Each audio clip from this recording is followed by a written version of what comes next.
Oh, this is fascinating.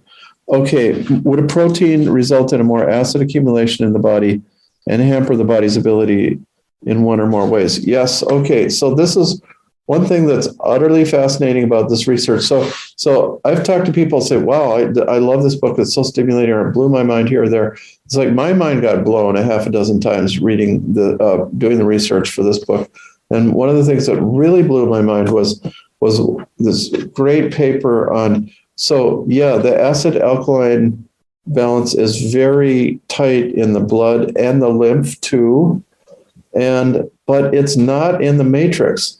In fact, the matrix has to go back and forth from quite acid to quite alkaline constantly in order for the various enzymes in there to be able to do their jobs. So they take turns. Sometimes I'm an acid-loving enzyme, and I'm an alkaline-loving, and for us, we got to cooperate. Very Libran, I guess you'd say.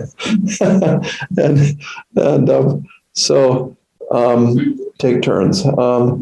And so, wow. So now we see where the acidity and alkalinity can build up that Dr. Jarvis, Vermont folk medicine, apple cider vinegar, and everybody, where they've been thinking about this all this time, there is some legitimacy here. I think there's still a lot of work to be done in this area, but acid alkaline is more pertinent now with this information. So my mind got totally blown when I read that paper. And he went on in detail. And he said, well, why doesn't this figure therapeutically? He says, this is almost impossible to measure. We know it's true, but you can't measure an individual's matrix at any given point very well. So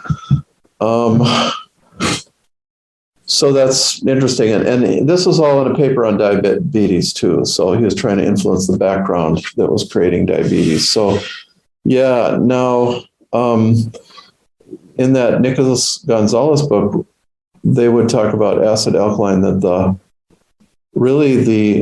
sympathetic dominant thin dry person is too acidic and the tongue red often with it. And then the kapha thick parasympathetic dominant is more alkaline, and they're the ones that need the meat, and the skinny little guys need the vegetables more, is what he would say. Yeah, it does make sense, actually. Thanks for joining us. If you're interested in learning more, you can visit our website at matthewwoodinstituteofherbalism.com. You can find all of our social links in the description below. Also, please subscribe to our channel so you can keep up with the latest videos.